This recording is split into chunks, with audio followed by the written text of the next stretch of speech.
La planeación fiscal es importante también para persona natural. La DIAN coloca las fechas de vencimiento 8 meses después de finalizado el año gravable en el cual debes presentar tu declaración de renta. Inician en agosto, finalizan en octubre del año inmediatamente siguiente. Es importante que planees fiscalmente tu declaración de renta. Por eso te invito a que veas este video en el que te daremos algunos tips y pautas para que sepas cómo planear de manera adecuada y eficiente tu declaración de renta.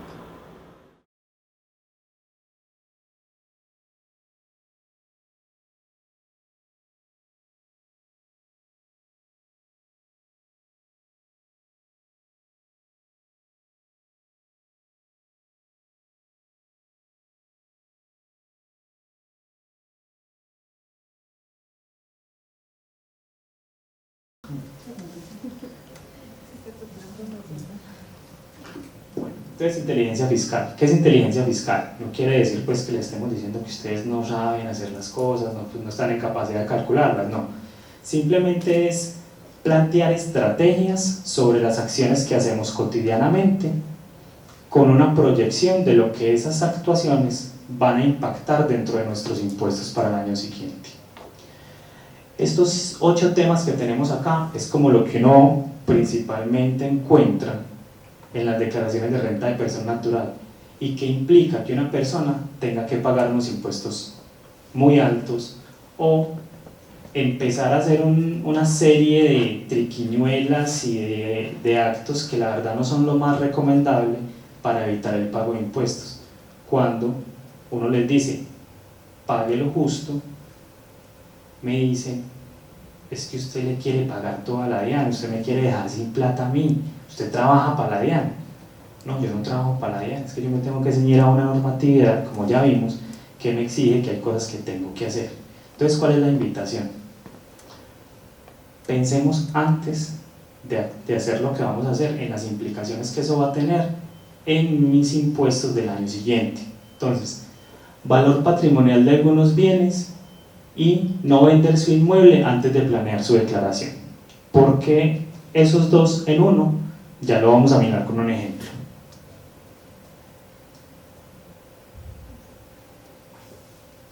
Entonces, valor patrimonial de algunos inmuebles y no vender su propiedad sin antes mirar los efectos que esto va a tener. ¿Por qué juntos? Porque resulta que ¿qué es el valor patrimonial? Es un valor que la norma me dice que yo tengo que establecer por mis activos. Entonces, ejemplo primordial, los bienes inmuebles, que es lo más complicado, que es lo que por lo general toda persona natural tiene y lo que toda persona natural quiere vender porque es el mejor negocio que hay en la vida. Yo compré un apartamento caído por 100, le metí 50 y lo vendí por 300. Eso va a ser un negocio grandísimo. Entonces yo así matado me fui, vendí mi apartamento por 300 y no pensé qué consecuencias fiscales va a tener eso en mi declaración de renta. Entonces, primero que todo, ¿cuál es el valor patrimonial de los inmuebles? O sea, ¿cómo debo conformar yo ese valor para declarárselo a la DIAN? Entonces, ¿qué dice la mayoría de la gente? No, yo le entrego el predial, póngame ahí lo que dice el predial, y resulta que el predial siempre termina siendo el 40 o el 50% del valor comercial del bien. Y la norma que nos dice, usted me va a poner en la declaración de renta el inmueble que acabo de comprar por el avalúo catastral comparado con el valor de compra, o sea, las escrituras, y nos da otra opción que es la opción de compra de un leasing. Todos de pronto tenemos la concepción del leasing.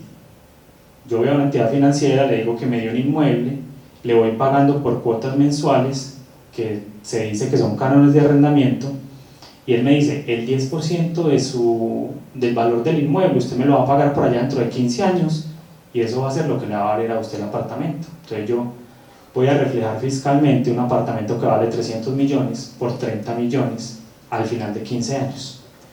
Entonces yo cojo cualquiera de esos tres valores, lo comparo y el que me dé mayor es el que la norma me dice que yo tengo que declarar. ¿Sí?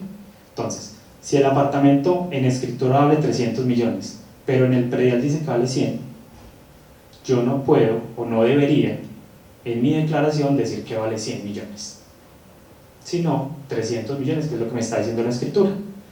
Y como les contaba ahorita, hay una serie de reportes que las notarías pasan a la DIAN, donde le dicen: este señor me compró un apartamento que vale 300 millones de pesos. Y si en la DIAN en mi patrimonio no ve 300, sino que ve 100 millones, va a tener una alerta de que hay algo pasa. Estos valores los podemos actualizar año a año, incrementarlos con el porcentaje del IPC o con algo que se llama incremento porcentual de la propiedad raíz. El IPC sabemos que nos lo da el DANE, es el índice de precios al consumidor del final del año. Esto otro nos lo da el Instituto Agustín Codazzi, y también lo podemos consultar en la lonja pues, de cualquiera de nuestras ciudades. Una vez conformado este valor patrimonial, o sea, el valor por el que declaramos nuestro inmueble en la renta del año, pongamos 2014, decidimos que lo vamos a vender ese apartamento. Entonces resulta que yo, muy cómodo, dije que simplemente iba a declarar por el avalúo catastral, que para el ejemplo, en la venta del inmueble sería el caso 1. ¿Cuánto me dio el avalúo catastral? 100 millones de pesos. Resulta que yo, muy buen negociante, vendí mi apartamento en 250 millones de pesos, y en la escritura y en el banco todo quedó por 250 millones de pesos. Entonces yo voy a mi declaración de renta del año 2015 y le digo a la DIAN: la señora DIAN, yo vendí mi apartamento que tenía declarado el año anterior por 250 millones de pesos. Voy a restarle el costo fiscal. ¿Qué es el costo fiscal? El que yo ya conformé dependiendo de estos valores de ahí arriba, y que es el que declaré el año anterior, que sería en este caso los 100 millones de pesos. Eso me dio una ganancia de 150 millones de pesos. Para cualquiera eso es excelente. Me gané 150 millones de pesos por vender un apartamento. Pero resulta que en concepto de ganancia ocasional le dice: al total que usted se ganó por la venta del apartamento, le va a restar el valor por el que lo tenía declarado en el año anterior, y esa utilidad le va a practicar el 10% de impuesto por ganancia ocasional. Entonces vemos que acá en el caso 1 tenemos un impuesto de ganancia ocasional por 15 millones de pesos. O sea, a su utilidad réstele 15 millones de pesos. Eso no es poquito, eso es un valor muy significativo, así usted se haya acabado de ganar 150 millones de pesos. Pero resulta que en el caso 2 yo tomé no el avalúo catastral, sino el valor de compra, o sea, el que estaba en la escritura, que aparece por 200 millones de pesos, y declaré esos 200 millones de pesos en el año 2014. Mismo ejemplo de la venta, año 2015, 250 millones de pesos. Voy a mi declaración de renta del año 2015, le digo a la DIAN: vendí mi apartamento por 250 millones, pero resulta que yo fui un poquito más avispado y declaré en el año 2014 por 200 millones de pesos. Entonces mi utilidad van a ser solamente 50 millones de pesos. En ese sentido, si determinamos el impuesto de ganancia ocasional, que es el 10% de la utilidad, vamos a tener que pagar únicamente 5 millones de pesos por impuesto. ¿Listo? Entonces, esa es una alternativa, simplemente con ir a mirar la norma que nos dice: ponga el valor patrimonial de sus inmuebles de acuerdo al mayor valor entre el impuesto predial y la escritura. Simplemente con hacer eso, con hacer las cosas como la norma nos lo está diciendo, nos estamos ahorrando 10 millones de pesos en impuestos, que eso podemos irnos a pasear a cualquier parte que deseemos. Cuando es con leasing. Bueno, el tema del leasing. Cuando es el leasing, es muy mal negocio uno declarar el valor del inmueble por la opción de compra, porque resulta que la opción de compra es apenas el 10% del valor comercial. Entonces, si yo llevé 30 millones de pesos como valor de mi inmueble y lo vendo por 300 millones de pesos, ya ustedes mirarán cuál es la proporción de impuestos que tenemos ahí. ¿Listo? ¿Qué se hace en este caso? Y es algo que también la norma nos permite: tomar lo que llaman canon de arrendamiento del leasing y capitalizarlo. No lo voy a llevar como un gasto, sino que lo voy a poner como un incremento anual del valor de mi apartamento. Entonces la cuota anual de mi leasing son 30 millones de pesos, del cual 10 son intereses y 20 es a capital. Entonces la norma me dice que yo me lo puedo llevar como un gasto. Esos 30 millones son 10 de intereses que usted se va a deducir y 20 de un gasto de arrendamiento que usted por ninguna parte siendo empleado se lo puede deducir. Entonces esos 20 millones se perdieron. Pero resulta que la norma también me da la posibilidad de esos 20 millones de capital que yo no me puedo descontar como costo de arrendamiento, yo los voy a llevar como un mayor valor del activo, un mayor valor de mi apartamento. Entonces voy a estar llevando por los 15 años los 20 millones de pesos o por el plazo que tenga el leasing, los 20 millones de pesos, y al final, con la opción de compra, el valor de mi apartamento va a ser más acercado, va a ser más real a lo que vale el apartamento en el mercado. Y voy a tener un costo fiscal mucho más acorde a la venta que acabo de hacer y tendríamos la misma liquidación de la venta. Resulta que la ganancia ocasional, como ya vimos, se calcula sobre los activos que poseemos por más de 2 años. ¿Sí? Los que tenemos por menos de 2 años los vamos a tener que liquidar como un ingreso ordinario. Tenemos acá el mismo ejemplo, ganancia ocasional versus liquidación ordinaria. Allí tomamos el caso 1 que teníamos en el ejercicio anterior, que es el peor de los casos que pudimos haber hecho, simplemente para mirar algo.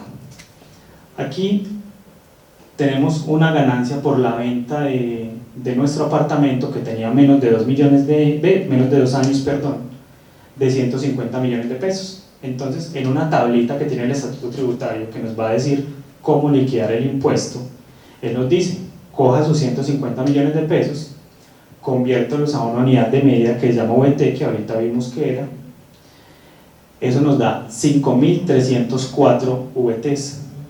Por la fórmula nos dice, réstele 4.100.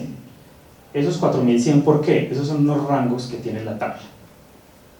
Eso nos da 1.204 VT, y a eso le vamos a hallar el 33%, que sería como el porcentaje de impuesto, y a ese valor, que son 397 VT, le vamos a sumar 788 VT más. En resumidas cuentas, nuestro impuesto sería el equivalente a 1.185 VTs multiplicándolos de nuevo por el valor de la misma. ¿El impuesto cuál sería? 33.522.365 pesos. ¿Sí?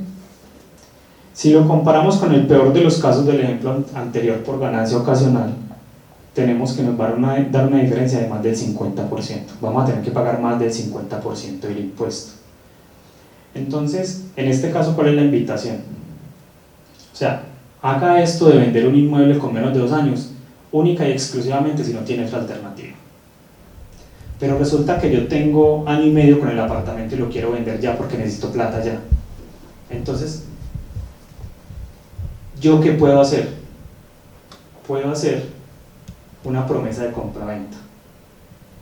Yo cojo mi apartamento, le digo a Pedro Pérez, yo le voy a vender mi apartamento, hagamos ya una promesa de compra-venta, pero la vamos a materializar en enero del año que viene. ¿Por qué es una buena opción? Porque resulta que en Colombia yo soy propietario de un inmueble única y exclusivamente en el momento en que firmé la escritura.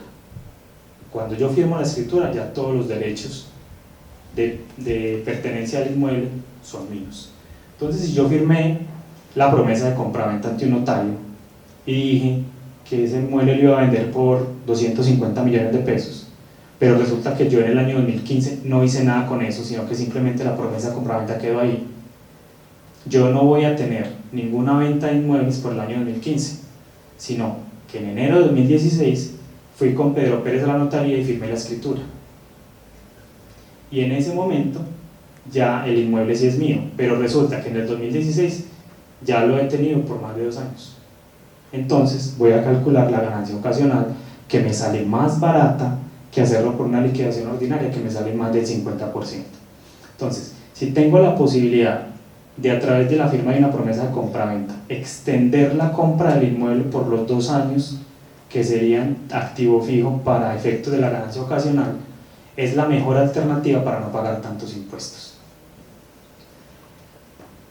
Esa actuación también nos beneficia cuando tenemos en la declaración de renta del año anterior, en este caso 2014, un valor, por ejemplo, de 100 millones de pesos y vamos a vender por 250 millones de pesos. ¿Qué hago? Lo mismo, promesa de compra-venta por 250 millones de pesos, pero la materializo en el año siguiente. ¿Para qué? Para que en mi declaración 2015 yo pueda actualizar mi inmueble y decir que vale 200 o 230 millones de pesos. Y así, cuando en 2016 efectivamente quedó registrada la venta del inmueble y en 2017 voy a declarar lo de 2016, mi costo fiscal me va a dar una utilidad muy bajita y el impuesto también va a ser muy bajito. Por eso es que les decimos, tenemos que pensar antes de hacer este tipo de negocios, porque por muy rentable que sea, usted va a tener que sacrificar una cantidad de impuestos.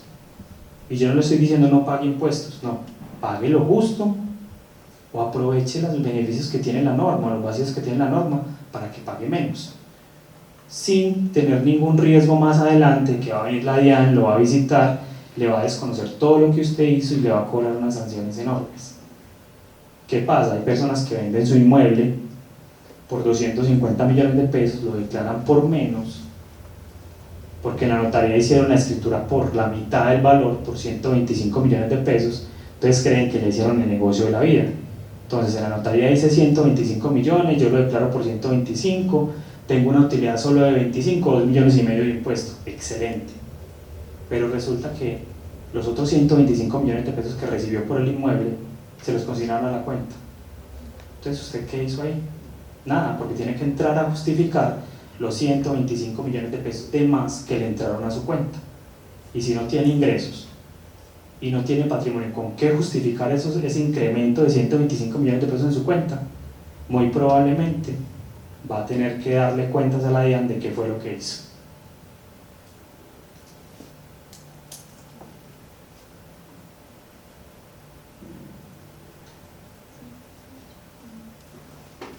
Hay otro tema y es la inversión en pensiones voluntarias y cuentas AFC. Para los que son empleados, este tema es una muy buena alternativa porque les permite que el total de ingresos que les dan durante el año puedan tener unos ingresos no constitutivos de renta, o sea, no pagar impuestos sobre esos ingresos. Pero, ¿qué hay que hacer con estas dos inversiones? Usted habla con su empleador y le dice, o con su pagador si es un prestador de servicios, le dice, yo quiero que me consignes en esta cuenta AFC. ¿Qué es una cuenta AFC? Una cuenta de fomento para la construcción, una cuenta a través de la cual usted va a poder adquirir vivienda, pagar cuotas de vivienda o pagar intereses de vivienda, ¿sí? O en un ahorro voluntario de pensión. Entonces el empleador, ¿qué va a hacer? Le va a sacar de su sueldo mensualmente o de su prestación de servicios mensualmente y le va a consignar a esa cuenta que usted ya previamente abrió y le dio a él el número de la cuenta o la entidad en la cual quería que le consignara esas pensiones voluntarias. ¿Cuáles son los requisitos? Que no excedan del 30% de sus ingresos totales. Entonces, si usted quiere abrir una cuenta de AFC, no puede superar el 30% de sus ingresos. O si quiere abrir una pensión voluntaria, exactamente lo mismo, no puede superar el 30% de sus ingresos. Pero entonces, la pregunta, si yo tengo una cuenta de AFC y también quiero abrir una cuenta voluntaria de pensión, entonces es el 30 más el 30. No, es la sumatoria de los dos, tiene que encasillarlas en el 30%. ¿Qué beneficios tiene? Ingresos no grabados en renta y que se deducen al momento de calcular la retención en la fuente para empleados. Rendimientos no grabados. Si yo tengo 10 millones de pesos y esas cuentas me generaron durante el año 1 millón de pesos más, esos intereses no van a estar grabados en la totalidad, o sea, el 100% de los intereses no va a ser grabado.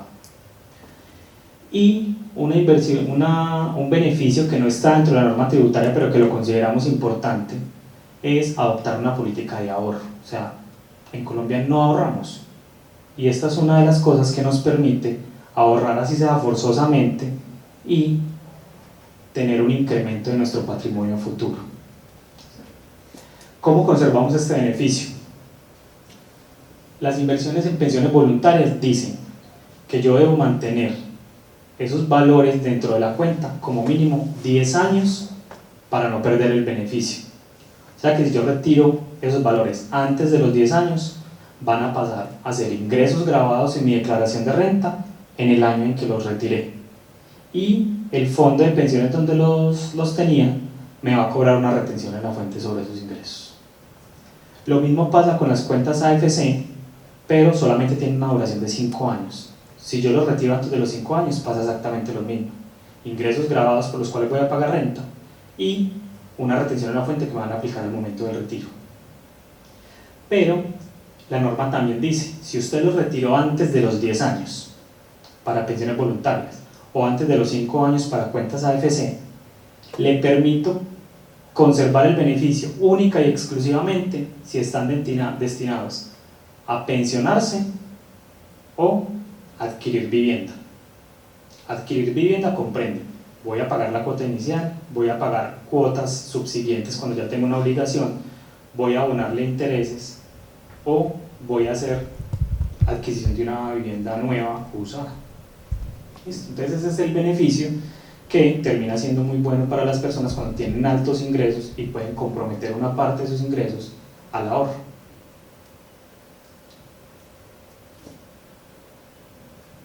Bueno,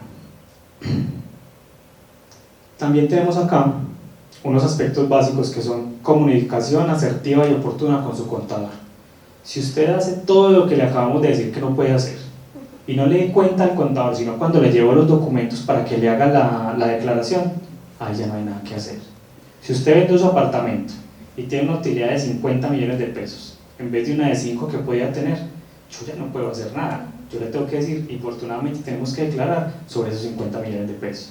Entonces, no tengamos al contador como ese señor que voy y le entrego los papeles cada año para que me haga una declaración por 100.000 pesos.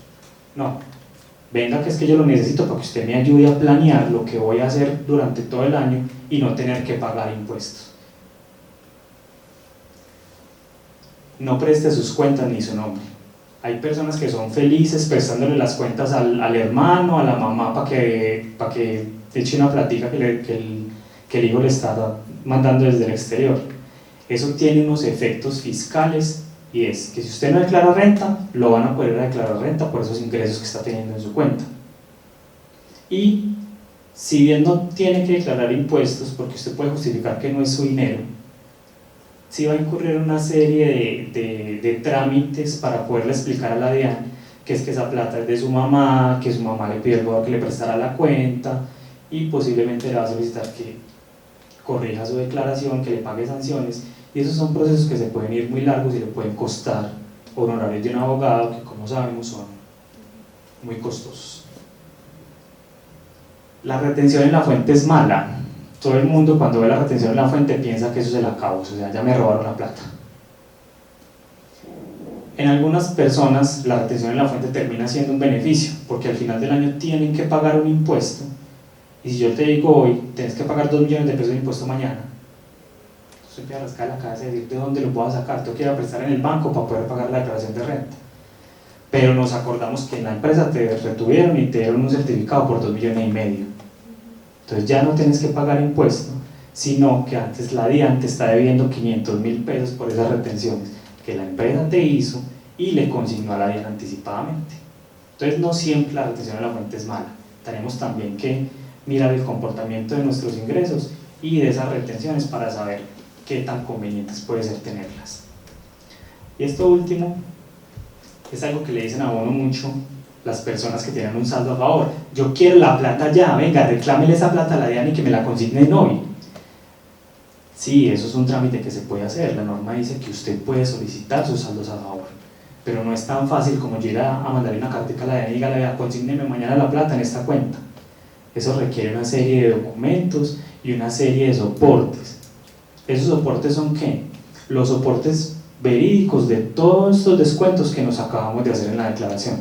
Si yo dije que me iba a descontar un impuesto por crédito de vivienda de 30 millones de pesos, pero resulta que el certificado solamente dice que son 10, entonces la DIAN va a decir, venga, pero es que estos certificados a mí no me sirven, usted no se podía descontar 30, solamente 10. Entonces ahí es la importancia de planear muy bien las declaraciones, de tener todos los soportes completos, no decirle al contador, venga, usted por qué molesta tanto y por qué me pide tantos papeles. Es por eso, porque hay que tener todos los soportes y formar una declaración sólida que pueda pasar una revisión de la DIAN cuando le estemos pidiendo el saldo a favor. Entonces, el llamado es, el saldo a favor se puede reclamar, pero requiere firmeza de la declaración en cuanto a los soportes, que todos sean verídicos y que estén completos, y sabemos que hay que esperar un tiempo, porque en este momento para la DIAN pedir una cita de devolución se puede demorar hasta 6 o 7 meses. Y después de esos 6 o 7 meses, cuando entregamos los documentos, son 30 días hábiles más para que nos den respuesta, si nos devuelven o no nos devuelven. Entonces, es eso, o sea, queremos que planeemos las declaraciones, que paguemos impuestos, sí, pero lo justo. No queremos pagar más, ni queremos pagar menos a través de cosas que no debemos hacer. Hagamos bien las declaraciones, sujetos a las normas, pero aprovechando todos los beneficios que la norma nos da para pagar lo justo. ¿Listo? Eso era todo lo que queríamos compartir con ustedes esta noche. Muchísimas gracias y recuerden que los profesionales de la contaduría pública no estamos únicamente para presentarles a ustedes una hojita al final de cada año. Estamos para acompañarlos, para compartir con ustedes lo que día a día conocemos y para ayudarlos a planear los efectos de todo lo que ustedes hacen el día a día. Muchísimas gracias por venir y los esperamos en una próxima oportunidad.